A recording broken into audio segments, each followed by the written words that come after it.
Hey everyone, welcome back to DIY Chris. I'm Chris, and this is just going to be a quick episode. This is for a customer actually who had asked us to create a Arduino sketch that he can use to basically automatically switch the ROMs on the MELIUS board. The MELIUS board supports W27C512s for the ROM sets, so basic kernel and character all use W27C512s for the ROMs instead of the old 2364s and 2333s. So essentially what you could do is you could put up to 8 ROMs per EEPROM chip. So on the MELIUS board, there's a really easy way to change these ROM images just by manipulating the jumpers, right, which changes the bits of the selected address lines for A13, A14, and A15.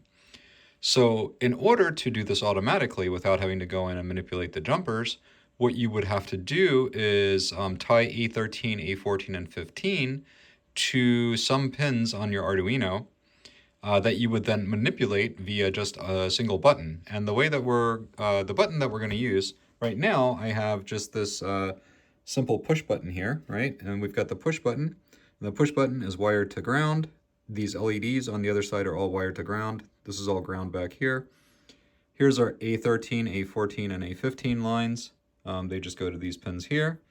We've got this LED here, which actually serves as the LED that's on the Commodore. So when your Commodore turns on, that's where you're going to connect your Commodore LED to. Okay, so one side goes to the pin, the other side goes to ground. This is always on. Then we've got this pin right here, and this pin is the reset pin, right? This is also important. This needs to go from the Arduino to your reset pin on your Commodore. The reset pin is in a lot of places. The easiest one is right around the 6510, the processor. So then we've got this other line here. This is the pin for the button, and this, when you connect this to your Commodore, what you should do is you connect this to your restore button. Now the restore button is a special button on the Commodore keyboard. It's not part of the matrix. It has its own pin that you can easily tap into on the board. Okay, so just let me show you how this works really quick. Okay, so if the way that we handle the ROM selections just by using one button is there are two things. One, when you start holding the button down, the main LED, this one where my finger is, will flash, right? And the flash codes are important that you pay attention to. If it when you hold down the button and you let it flash once and then you let the button go, that'll just act as a reset. So I'm going to go ahead and do that. Press the button.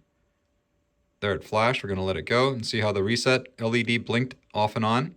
That means that we sent a low reset pulse to the CPU, right? The CPU has an active low reset, which means that the CPU will be in reset for a short amount of time and then go back to normal operation, which will actually restart the Commodore.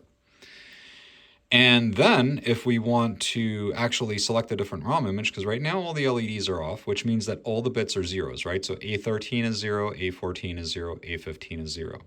So now if we want to go to the next ROM image, okay, so we hold this button down for 2 flashes. So 1, 2, and then we let go, okay? So now we see the first LEDs turned on. So that's 0, 0, 1. Now we're going to hold the button down again for 2. Okay, the next LED turned on. 2. The next LED turned on. Flashing 2 times. Next LED turns on. So if you'll notice that we're counting in binary here. The next LED. Next LED. And the last LED. So now we're going to do it again, and it's just going to cycle back. So they're all going to go off.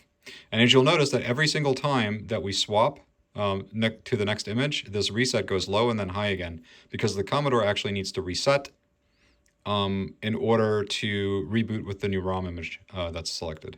Okay, so if we do this again, let's say that we want to select the second ROM image. Okay, what we would do then is we would let it blink once for reset, twice is for the next ROM, and the third blink would be the first ROM image in the ROMs. So this, if we wanted to go to the second ROM image, we would need to let it blink 4 times. So we're going to let it blink 4 times, and then the middle LED should turn on.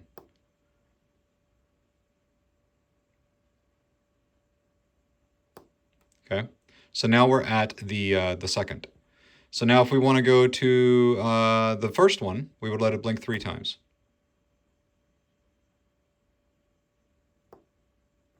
There. And then you can just step through it. You can wait or whatever. Now the cool thing about this is the way that I wrote this sketch is we're making use of the Arduino's EEPROM, the onboard EEPROM, for saving the state.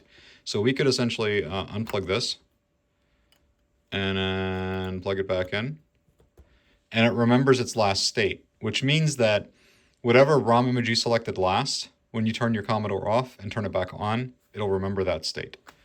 Okay. So I hope that you guys found this useful. Hold on. I almost said bye, but we're not ready yet. I do want to mention one more thing. So we do have 3 different ROM chips. Okay. So you have some options. One, if you want to use this to just change your kernel, which is what most people probably would do, then you would connect just the address lines A13, A14, A15 just to the kernel jumper pins. Okay, on A13, A14, and A15. And it would be the middle pins, right? Because the way that the jumpers work is there are 3 pins on each jumper, right? So you've got the middle pin, which will be the common, and then you'll have actually the address line, and then the right side and the left side. One of them is high, one of them is low, okay? And what we're doing is we are connecting to the middle ones, and we are going to use the Arduino to tell it whether it's going to be high or low instead of the jumpers. So you need to connect A13 to A13 in the middle, A14 to A14 in the middle, and A15 to A15 in the middle.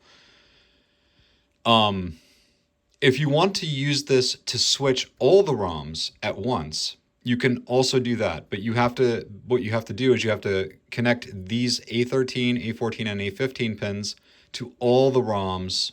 So what you would need to do is you would need to have a way to connect multiple or 3 wires per pin to each of the ROMs, and then with the character, you would leave the A12. You would leave A12 on either high or low, because we're only switching A13, A14, and A15. And you would only be able to select 8 images from the character ROM if you want to do them all at once. So anyways, if you guys have any questions, feel free to leave a comment down below or visit the forums or, yeah, visit the forums. Oh yeah, or the Discord. I'm there too. So see you guys soon. Thanks for watching.